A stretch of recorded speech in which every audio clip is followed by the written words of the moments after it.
Hi hello నమస్తే, welcome back to iDream media. ఈరోజు మనతో ఉన్నారు immigration consultant, H1B visa expert, అలాగే హైకోర్టు అడ్వకేట్ అయిన పృథ్వీ గారు. సార్తో మాట్లాడదాం. Hi sir. సార్, జనరల్గా యూఎస్ వెళ్తే ఇండియన్ స్టూడెంట్స్ అక్కడ ఫేస్ చేసే ప్రాబ్లమ్స్ ఏంటి, ముఖ్యంగా అక్కడ ఫేస్ చేసే ఛాలెంజెస్కి ఎలాంటి సొల్యూషన్స్ అనేవి ప్రొవైడ్ చేస్తారు?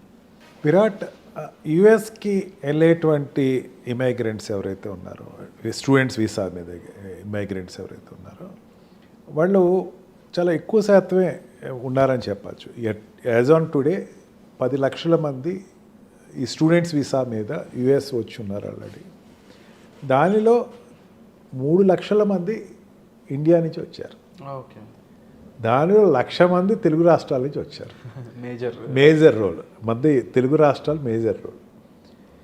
వీళ్ళు వెళ్ళేవాళ్ళు ఎక్కువ శాతం ఇంజనీరింగ్ నుంచి వెళ్ళేవాళ్ళు, అండ్ కొంతమంది అదే నెక్స్ట్ ప్రయారిటీ వచ్చేసరికి సైన్స్ అండ్ మెడిసిన్ నుంచి వెళ్ళేవాళ్ళు ఉంటారు. యుఎస్కి వెళ్ళేవాళ్ళు స్టూడెంట్ వీసా మీద వెళ్ళేవాడు కెరియర్ ప్రిపేర్డ్ తోటి వెళ్తారు. అంటే ఇప్పుడు నేను ఏదైనా ఇంజనీరింగ్ కాలేజ్లో జాయిన్ అవ్వాలనుకో విరాట్, అయితే ఎంఎస్ ఎక్కడైనా జాయిన్ అవ్వాలనుకోండి, నేను ఇన్ఫర్మేషన్ ఏంటి గ్యాదర్ చేయను. నేను కావాల్సింది ఇంజనీరింగ్ కంప్లీట్ అవ్వాలి, అయితే ఎంఎస్ కంప్లీట్ అవ్వాలి, అయితే ఎంటెక్ కంప్లీట్ అవ్వాలి, అంతవరకే చూసుకుంటా. కానీ కెరియర్ ప్లాన్ తోటి యూఎస్ వెళ్తారు. అక్కడ మనకి ఈ కెరియర్ ప్లాన్లో ఏమవుతుందంటే యూనివర్సిటీస్లో రెప్యుటేటెడ్ యూనివర్సిటీస్కి వెళ్ళే వాళ్ళు ఎక్కువ మంది ఉంటారు.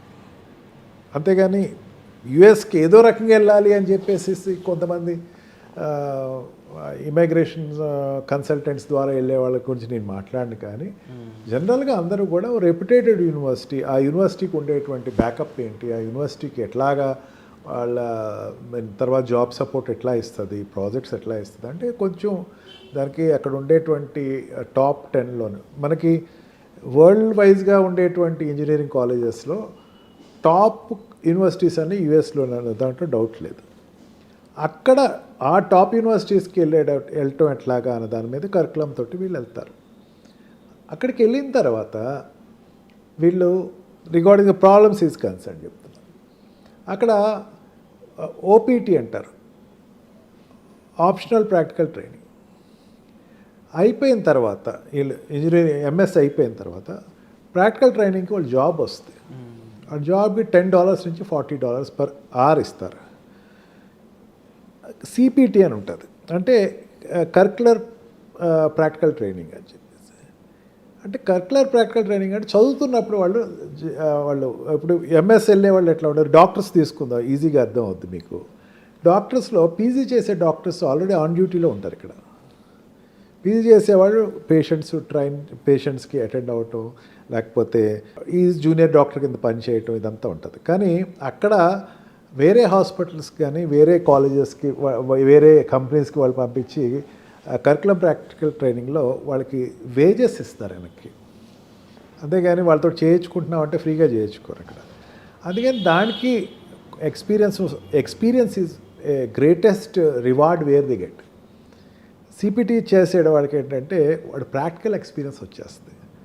ఇక్కడ చేస్తా ఈవినింగ్ ఒక 2 hours 3 hours లేకపోతే 4 hours ఎక్కడైనా కంపెనీలో చేసి ప్రాజెక్ట్లో చేసేవాడు కరికులర్ ప్రాక్టికల్ ట్రైనింగ్, వాళ్ళకి ఖచ్చితంగా వాళ్ళకి బెనిఫిట్ ఉంటుంది. రేపొద్దు తర్వాత ఓపీటీకి వెళ్ళేటప్పుడు మంచి కంపెనీస్కి వాళ్ళు ఆప్ట్ అవుతారు. ఎందుకంటే ఆల్రెడీ ఈ ప్రోగ్రాంలోనూ వాడు చేసేస్తున్నాడు కాబట్టి, ఈ ప్రాజెక్ట్లో వాడు చేసేస్తున్నాడు కాబట్టి, ఫ్రంట్ ఎండ్ కావచ్చు బ్యాక్ ఎండ్ కావచ్చు. ఒక 2 years వరకు అక్కడ వాడు చేసిన తర్వాత వెంటనే జాబ్ ఎదుక్కుంటారు వాళ్ళు. అక్కడ H1B వీసా తీసుకుని వాళ్ళు అక్కడ జాబ్ తీసుకుని ట్రై చేస్తారు. లేదు, స్టెమ్ ఎక్స్టెన్షన్ ప్రోగ్రామ్ అంటారు. స్టెమ్ అంటే ఏంటంటే science, technology, engineering and maths, దీని మీద వెళ్ళేవాళ్ళు ఎవరైతే ఉన్నారో వాళ్ళు ఎక్స్టెన్షన్ ప్రోగ్రామ్స్ తీసుకుంటారు. కొన్నాళ్ళు ఇక్కడే దీని మీద, అంటే దాని మీద ఫర్దర్ పేపర్స్ చేయటం, ఫర్దర్గా వాళ్ళు దానికి ఖచ్చితంగా వాళ్ళు జాబ్ వస్తాయి. ఈ ప్రోగ్రామ్ వైజ్గా, ఈ ప్రాజెక్ట్ వైజ్గా ఒక ప్లానింగ్ తోటి వెళ్ళిన వాళ్ళకి ఎట్టి పరిస్థితిలోనూ ట్రంపే కాదు ఇంకెవరు వచ్చినా సరే అక్కడ ప్రాబ్లం రాదని చెప్పచ్చు. ఓకే. ఈ రకంగా కాకుండా ఏదో నేను ఎంఎస్ చేయాలా, మా నాన్నగారు నాకేదో ఖర్చు పెడుతున్నారు, లేకపోతే మా అమ్మగారు నాకేదో ఖర్చు పెడుతున్నారు, 50 లక్షలు ఖర్చు పెడతారు, నేను అక్కడ ఎంఎస్ చేయాలి, ఎంఎస్ ఒక ఏదో ప్యాషన్ కిందో, లేకపోతే ఎంఎస్ అనేది ఏదో యూఎస్లో ఎంఎస్ చేసి వచ్చామని ఒకటి దాని మీద వెళ్ళాలి అనుకుంటే మాత్రం you will not have any place there.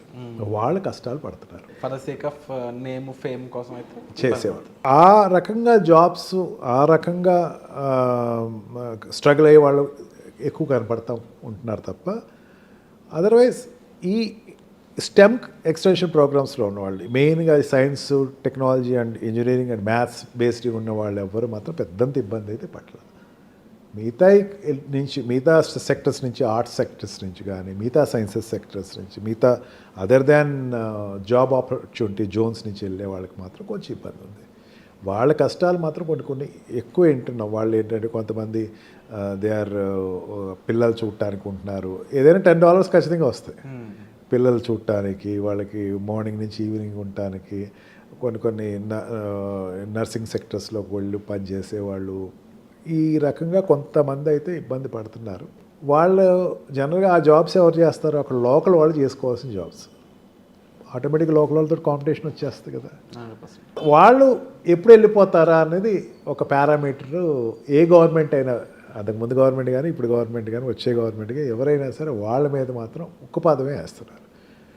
లేదు అక్కడ లేదు, come back to India, MS చేసావు అక్కడ, చేసిన తర్వాత నీకుండే ఆప్షన్స్ ఇక్కడ, నీకు జాబ్ ఎక్కువ ఉంటుంది, వైడ్గానే ఉంటుంది. నువ్వు 2 years అక్కడ ఓపీటీ చేసావు, ఖచ్చితంగా నా ఎక్స్పీరియన్స్ నీకు క్యారీ ఆన్ అవుద్ది, నువ్వు చేసిన ప్రాజెక్ట్ మీద ఇది ఉంటుంది, ఇక్కడ ఖచ్చితంగా నీకు ఆప్షన్ ఉంటుందని చెప్పచ్చు. అక్కడే ఉండాలి, నేను కంటిన్యూ అవ్వాలి, నాకు ఏదో రకంగా నేను గ్రీన్ కార్డ్ తెచ్చుకోవాలి, ఏదో రకంగా నేను సిటిజన్షిప్ తెచ్చుకోవాలనుకుని ఆలోచన మాత్రం కొంచెం వాళ్ళు కౌన్సిలింగ్కి వెళ్ళో లేకపోతే వాళ్ళు నెక్స్ట్ కరికులం ఆలోచించుకుని చేసుకుంటే బెటర్ నా దృష్టిలో. Wonderful sir. సో ఓవరాల్గా చెప్పాలి అంటే పర్పస్ఫుల్గా వెళ్ళి అక్కడ జాబ్కి అంటే ఎఫిషియెంట్గా ఉండే విధంగానే ప్రిపేర్ అయితే బెటర్ అంటారు. అదర్ దెన్ ఒక టైం పాస్కో లేకపోతే just for the sake of name and fame కోసం వెళ్తే మాత్రం ఇబ్బంది పడాల్సిన అవసరం ఉంటుంది. అండ్ డెఫినెట్లీ తప్పకుండా అక్కడ జాబ్ ఆపర్చునిటీస్ ఎంతవరకు, ఏ రేంజ్ వరకు మనకి ఇచ్చే ఛాన్సెస్ ఉన్నాయి సార్ అక్కడ స్టూడెంట్స్కి? ఖచ్చితంగా అక్కడ ఎంఎస్ నుంచి వచ్చిన వాళ్ళకి, అక్కడ ఎంఎస్ చేసే వాళ్ళకి ఖచ్చితంగా వాళ్ళది జాబ్ ఆపర్చునిటీస్ బ్రైట్గానే ఉంటుంది. ఎందుకంటే 2 years వరకు జాబ్ అనేది వాడు గ్యారంటీ ఖచ్చితంగా వచ్చేస్తుంది, ఓపీటీలో వస్తుంది వాడికి జాబ్. 2 years వరకు ఎటువంటి ప్రాబ్లం ఉండదు. యూనివర్సిటీస్ అది ఒక జాబ్ హబ్ అని చెప్పచ్చు. విపరీతమైన జాబ్స్ ఉంటాయి యూనివర్సిటీలో. ఫస్ట్ ఏ కంపెనీ అయినా సరే యూనివర్సిటీలో క్యాంపస్ సెలక్షన్ ఎట్లాగా అయితే ఉందో వాళ్ళే ప్లేస్ చేసేస్తారు. ఆ 2 years వరకు ఎటువంటి ప్రాబ్లం లేదు విరాట్. 2 years వాడు సస్టైన్ అవటం వెరీ మచ్ ఇంపార్టెంట్. వాడు అక్కడ డిసిప్లిన్ అనేది అక్కడ 2 years చూసుకోవాలి. సెలెక్ట్ చేసుకునేటప్పుడు మాత్రం ఖచ్చితంగా ఒక మంచి యూనివర్సిటీనే సెలెక్ట్ చేసుకోవాలి. నాకు రాలేదు, ఏదో చెత్త యూనివర్సిటీలోకి వెళ్ళి జాయిన్ అయిపోతుంది. ఇప్పుడు ఇంజనీరింగ్ ఉంటుంది విరాట్, ఇక్కడ ఎక్కువ చూస్తూ ఉంటాం మనం. ట్రై చేసామండి, గీతంలో ట్రై చేసాము, లేకపోతే విట్లో ట్రై చేసాము, లేకపోతే ఇంకో దాంట్లో రాలేదు, ఏదో కాలేజ్లో చేయాలి కదా, ఇంజనీరింగ్ జాయిన్ చేసి ఇక్కడ జాయిన్ చేసాం అన్నట్టు అక్కడ నేను ఏదో ట్రై చేశాను, మంచి యూనివర్సిటీస్ ట్రై చేశాను, హార్వర్డ్స్ ట్రై చేశాను, మంచి యూనివర్సిటీలో ఒక సీట్ రాలేదు, ఏదో యూనివర్సిటీలో జాయిన్ చేశాను పంపిస్తే మాత్రం ఖచ్చితంగా ఇబ్బందులు పడతారు. మీకు వేస్ట్ ఆఫ్ మనీ అని చెప్పి, waste of money, waste of time అని కూడా చెప్పచ్చు. సో తప్పకుండా ఎవరైతే స్టూడెంట్ వీసా మీద అక్కడికి వెళ్ళి చదువుకోవాలనుకుంటున్నారో వారు మరొకసారి మీ కెరీర్ని పూర్తి తరహాలో ఒకసారి అనాలిసిస్ చేసుకొని దానికి సంబంధించి అవగాహన అలాగే సజెషన్స్ కావాలనుకున్నట్లయితే డిస్ప్లే అవుతున్న నెంబర్స్ కాల్ చేసినట్లయితే మన పృథ్వీ గారు మీకు ఎప్పుడు కూడా అందుబాటులో ఉంటారు.